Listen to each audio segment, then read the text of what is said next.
Wilmington, Delaware, a city in transformation, balancing its historic industrial roots with a modern push for inclusive economic development and neighborhood revitalization. As the state's largest city and financial hub, Wilmington plays a central role in shaping Delaware's fiscal health, workforce trends, and urban innovation strategy. In the 2024 presidential election, the city voted overwhelmingly for Kamala Harris, continuing its long-standing trend as a Democratic stronghold and contributing significantly in her statewide victory. The city faces persistent racial and economic disparities, especially in health, education, and housing outcomes. Meeting the challenge is the Delaware Community Foundation, investing in a simple but powerful idea. When communities have the tools to shape their own future, affordability and opportunity grow together. We work with dozens of organizations to bring resources to communities with the worst health outcomes and say, how can we help you build your own capacity to have a stronger tomorrow, a more economically strong tomorrow, a safer tomorrow, a more community integrated tomorrow. That mission is carried out through donors, nonprofits, and citizen leaders. The foundation guides strategic giving, funds hundreds of nonprofits, and brings communities together to address challenges from equity gaps to youth opportunity.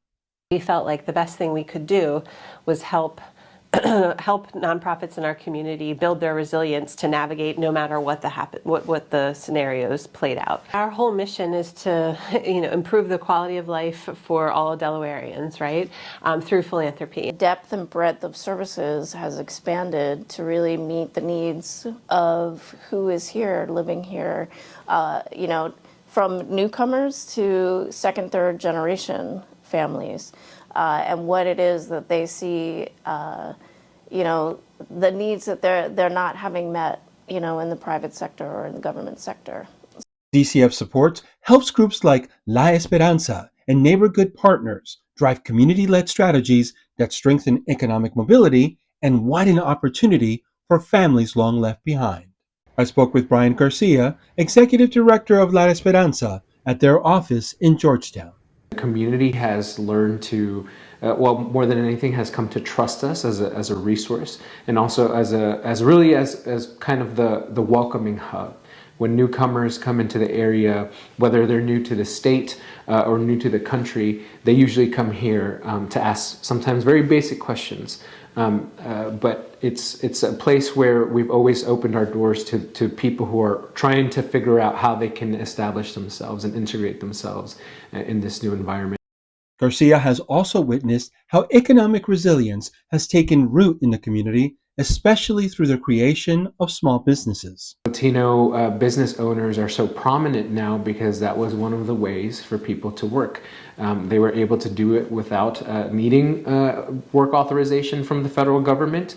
They could open a business with an ITIN number, and that really that entrepreneurial spirit really grew in the Latino community out of necessity, but also because this is a community that has always been resilient and has always found ways to continue to thrive and move forward.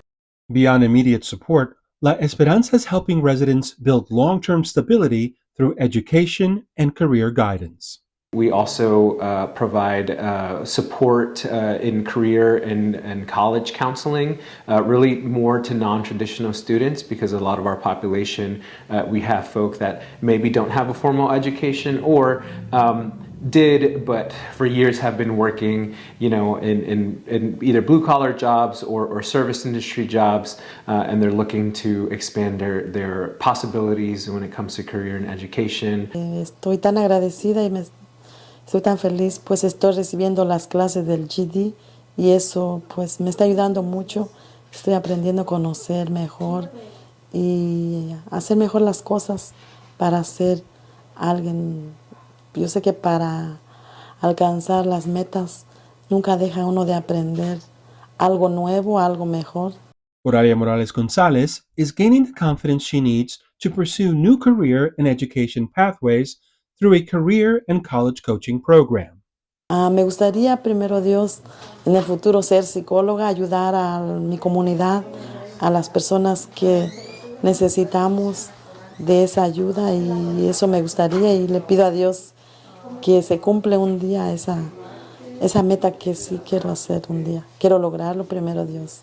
Gonzalez is among the approximately 30,000 undocumented immigrants who call Delaware home, about 3% of the state's population, and a group whose labor and spending generated nearly $161 million in total taxes in 2023.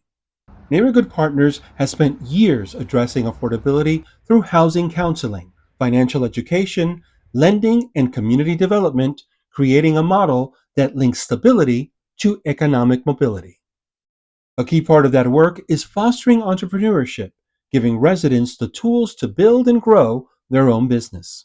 Our Launcher program is a 14-week entrepreneur program where we bring aspiring entrepreneurs who have already been in business that may not have a business plan, or entrepreneurs that come in who just want to know more about the business aspect of running a business successful. The premise of that is to build economic empowerment and growth from within the communities. So all of our entrepreneurs are from within the community. So when they start their businesses, they're hiring from within the community. We believe that the importance of growing from within is because to create really have community impact, create community wealth is really to generate it from within, and not so much leaning upon the outside sources because of talent that we have within our communities. And it builds cohesiveness within the community by generating that income, and it stays within the community. One of the standout ventures to emerge from the Launcher program is The Scoop, a youth-powered social enterprise in downtown Dover that pairs sweet treats with real-world job experiences, like skills training and a safe place for justice-involved and at-risk young people to grow. So one of the biggest things that we do with our youth is that we give them the opportunity to run with some assistance a ice cream shop, that being The Scoop. They learn a lot about patience, the value in customer service, money management, how to handle money, how to operate a business. A lot of responsibility is entrusted to them to make sure that the inventory is in stock, that they report when they're having issues, when something is broken, they may be running low on supply, that we are not just saying, hey, here's a business and run it just for a time and kind of standing over them. But we are giving you an opportunity to show that you are not only self-sufficient, but that we entrust you to be leaders in your own right. Having that open hand to allow them to get this type of energy, get this type of communication and learning skills, it really opens up a space, because a lot of people may not pay attention to the community or may not pay attention to the youth, but as elders, you always have to have that sort of vision to look down at what's coming from under you. And if you give them the attention that not only they're asking for, that they need, it's more like a gateway. It's like a warm, welcoming hug. Like, you can do this too. Not only did I make a benefit from this, but you can too if you just put your mind to it. So it basically helped a lot of children and a lot of young folks, get from off the streets and, give them the opportunity to, let them know that they can be something. The young men who run The Scoop say the best part of the job isn't just serving ice cream, it's the people they meet and the moments that unfold behind the counter. As they tell it, some of their favorite memories came from unexpected visitors. We had out of states. We had Yeah, out of staters come there. We did have a full group of kids. Also, a whole daycare came through. Yeah, daycare came through. So we got a lot of stories that we could start off of, but I think the main two examples that we could give you is probably the daycare and then the out of staters. Yeah. And with the daycare, at first, two of the employees came through, and we just greeted them with so much welcoming energy that they eventually said, maybe we could do a collaboration and bring the kids in here. Fast forward 2 to 3 days. At first, we thought they wasn't going to come through to see us, but out of nowhere, we seen about three, four a whole little line. carts of kids just come through. Everybody started asking for ice cream. We made, like a total of 10 to 20 cups? Yeah. 10 to 20 cups of chocolate ice cream, water ice. Somebody wanted a milkshake, one of the employees. They even had their boss come through and talk to us and just really try to, how do I say this, spend some of our knowledge and time with the kids to really let them know, like, we're here, we see you, come to us. You can always come to us and get some ice cream. This is a really nice space that you can enjoy. And then with the out-of-staters, We had somebody from where, like I think Mississippi? it was Mississippi. Somebody came all the way from Mississippi because of a TikTok that we posted, which got like around like 2,000, 3,000 views. And he brought it up. At first, he wasn't talking to us. He just came in with the phone and just showed us. And then I remember the video that we had shoot, and it was just a good energy off of there. He started asking for all the flavors that we had, started asking if some of the stuff that we said in the video was actually on our menu. Yes, it was.